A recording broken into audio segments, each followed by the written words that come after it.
Hey, it's Brian with Blackseed. If it's your first time joining, hit that subscribe button. We're all about cars. We're all about trucks. We actually build stuff on this channel too.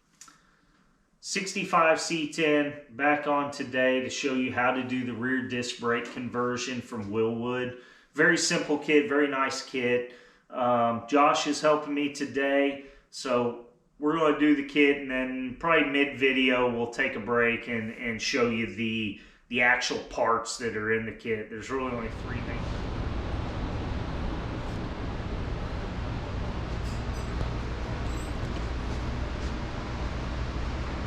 It's patina without just raw Bondo.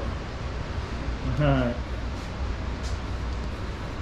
So the challenge is we got to get it off these wheel cribs, get it jacked up on jack stands so we can start working on this Wilwood rear disc kit. As of right now, we toss the bed outside and get to work. Alright, here's what we're attempting. I need to keep the axle up to the bridge notch so we can get the wheel cribs out from underneath it, get it safely down jack stand so we can throw these Wilwoods on the back. Could we have came up with a better idea? Josh's middle name is Dangerous, so probably not. At least this. Watch it just jack it straight up right in my nuts. I'm gonna step offside here. Dang, it's tight.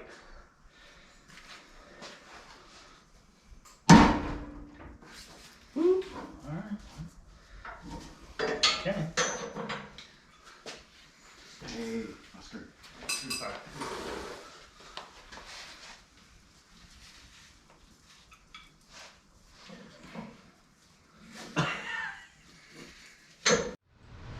Josh just read off the sheet. It needs to be installed by somebody with experience, but we're going to try it.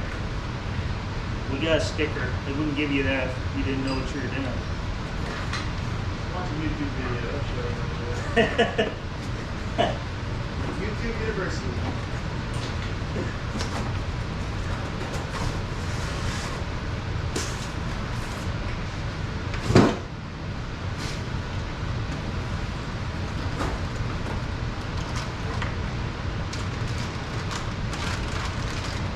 These should just bolt onto the housing. See that?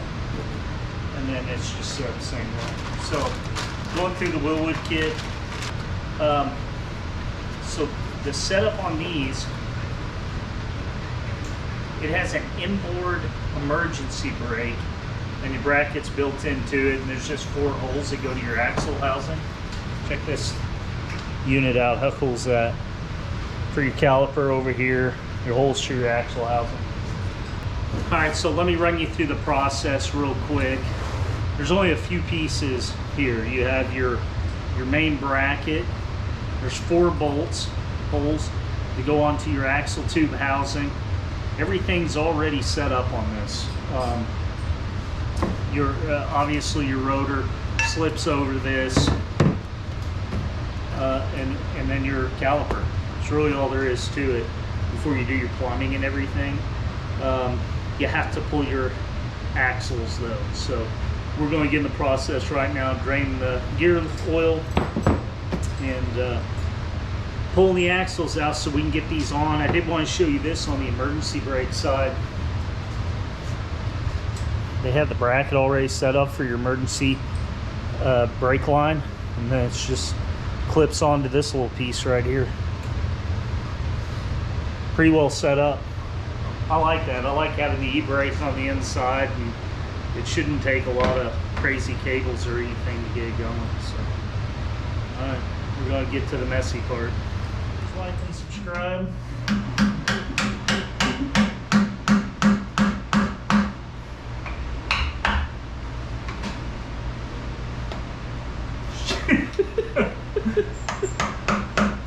I don't know what's on there. Here we go. And it's empty. Oh, it's empty. What the hell? Well, that was Okay. anticlimactic. Let's put on the list, add gear oil before we go down the road. Okay, hey, will that work? Shitload of stuff to clean up. or the driver's side, watch in there. This pushes in, and do you see that clip in there? That clip comes out. There's a C-clip. Yeah, Yeah. it's just that C-clip right here. That's the only thing that holds in your axle. And what I did was I bumped it in.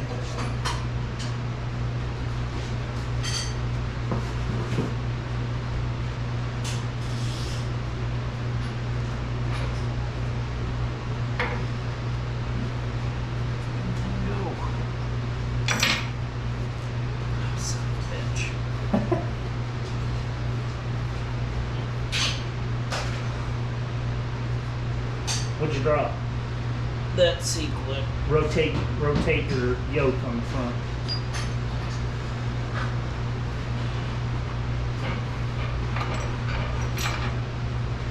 Yep, there you go. Just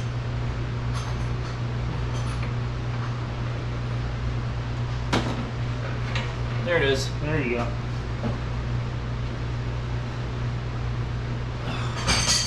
You bump your. We got it out, so that can pull out now.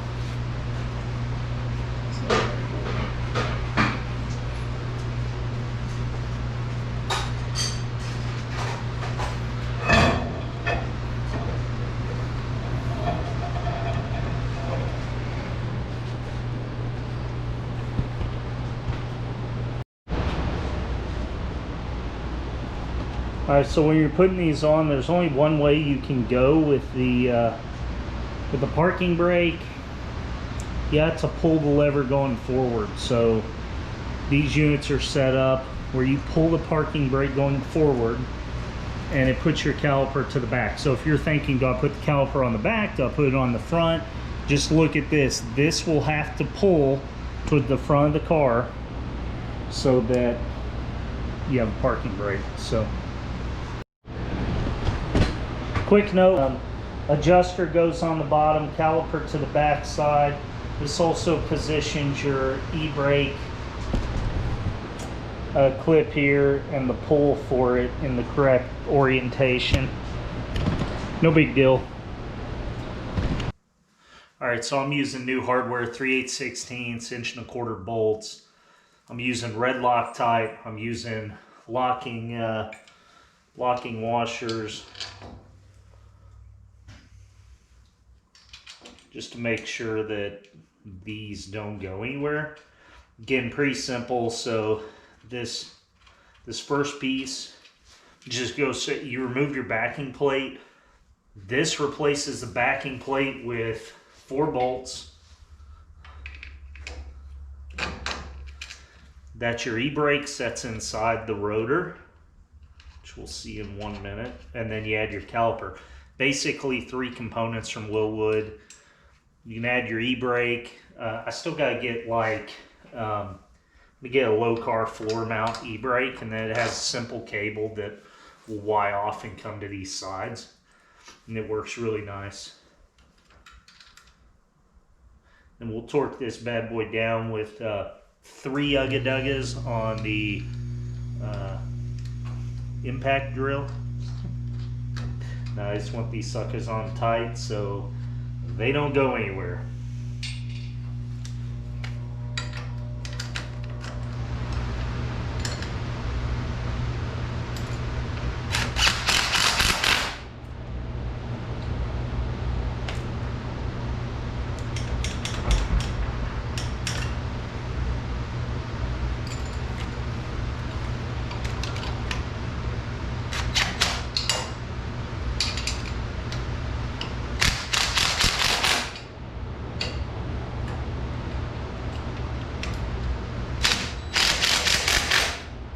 These are the first gen C10 Yukon axles. These are really nice pieces. It's in the 5-lug conversion that they do. I think they're like $200 for the axles and drums and new bearings. Drop my C-clip in. Actually,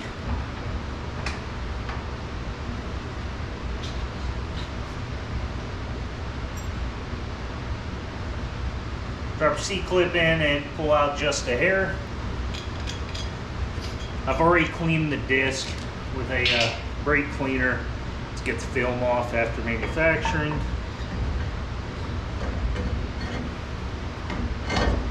There we go.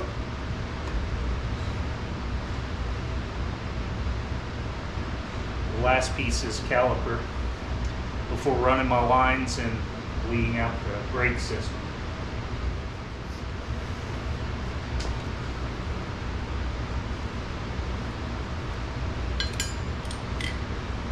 We go these Wilwood calipers.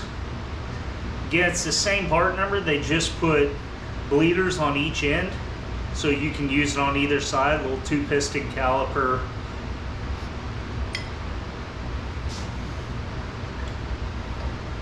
Help if I have brake pads.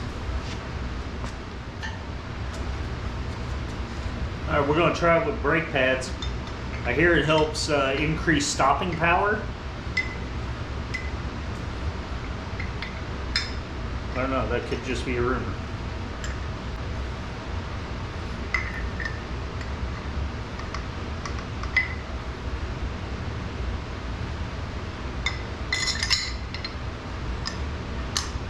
All right, easy enough. Those brake pads came from Wilwood as well.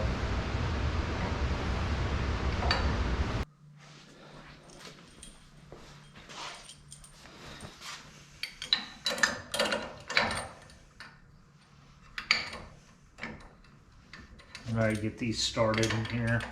They have a little bushing that has to go in the back side of the caliper. Of course, they're floating pins, so like all calipers.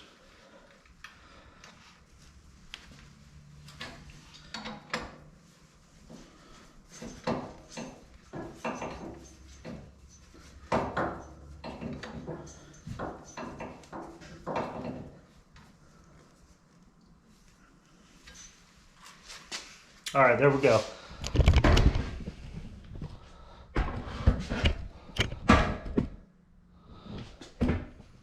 All right, so that's the disc brake setup for 63 to 66. It's just 12-bolt GM rears, so you know, other years I'm sure it'll catch. We kind of had to wrestle with it a little bit to get the axle up high enough into the notch so I can get the wheels off the ground, right? So we strapped that. Good thing we took it apart. I forgot there was no gear oil in it.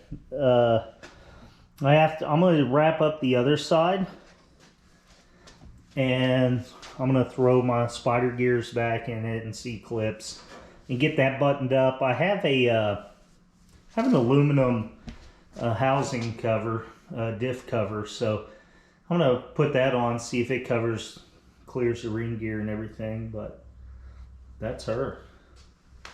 That's it. That'll look real nice through these torque thrusts. And then I have the matching on the front.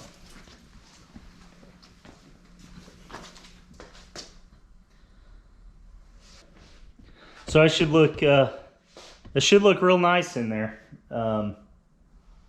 Give me great stopping power, and when I have to change the brakes, it's going to be a pain already to get the bed off just to do that, tires and brakes. So at least that'll be simple when it comes down to it. I think the kit cost, probably $700 in the rear piece of that. And again, they're 2-piston on the back, 2-piston on the front of this. Those 6-piston kits get stupid expensive, made for more of a specialty, truck.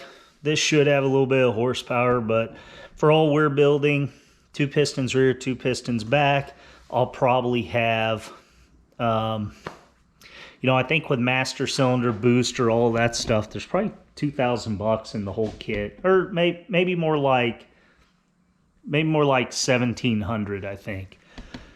I think in the front I had around $1,000 with the Wilwood master cylinder.